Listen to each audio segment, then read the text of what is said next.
to steady first his breath, his pulse, and then his fingers and his eyes to join the text he copied and his nib in one taut line.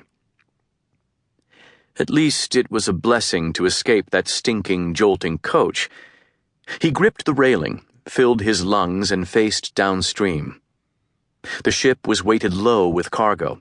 Passengers who had no railing clung to staves nailed to the central hold. They were mere specks upon the river rushing toward the sea. The vessel pitched and rolled, and he could feel the shiver of that mighty force beneath his feet. The river seemed to fling him backward, down, with every bend that hauled him closer to his home. When he was young, he'd thought the Rhine ships looked like ladies' slippers, flat and low along the prow, then rising aft to curl like some outlandish petal at the captain's back.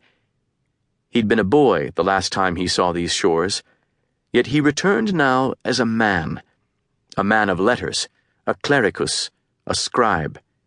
He bore the tools of his profession in a pouch slung like a quiver at his side, the sealed horn of ink, his quills and reeds, his bone and chalk and chamois.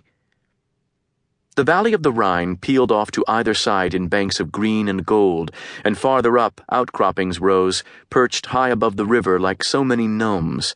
An ancient peaty smell mingled sickeningly with the pomades and the late September sweat of bodies crammed together at the rail. All he knew was that the matter was urgent. His father would not have called him back to celebrate the birth of his new son, although a child this late in life was wondrous news. Nor was he likely to have picked Peter a wife. First, get yourself established, Johann Fust had always said, and then you'll have your choice of brides. The only clue lay in a postscript in his looping hand. I've met a most amazing man. The Seine had smelled of chalk and stone, a sharp and thrilling city striving.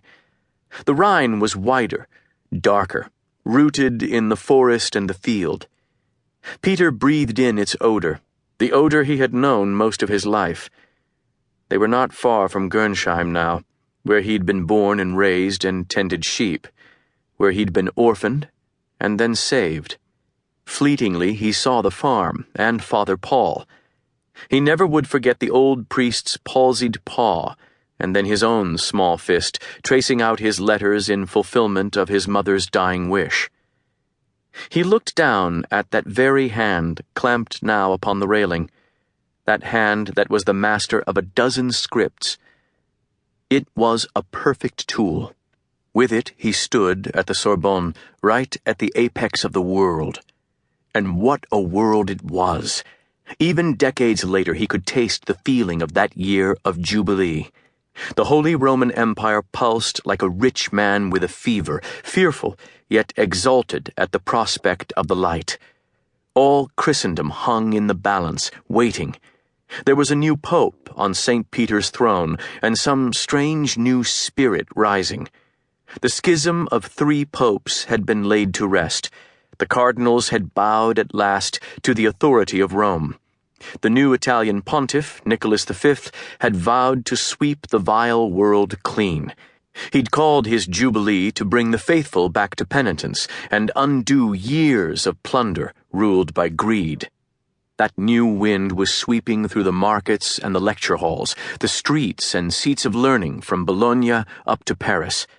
It licked around the stools where new men labored at their quills, copying the texts that fed the best minds in the Western world. That wind had swept in masses of new students, lifted by prosperity and trade, all avid for their chance. It threw the scribes together in long ranks, writing madly to keep up with the demand. He'd felt the force of it up his own arm, lifting his eyes to heights he'd never dreamed, for he was one of these new men, these scholar scribes.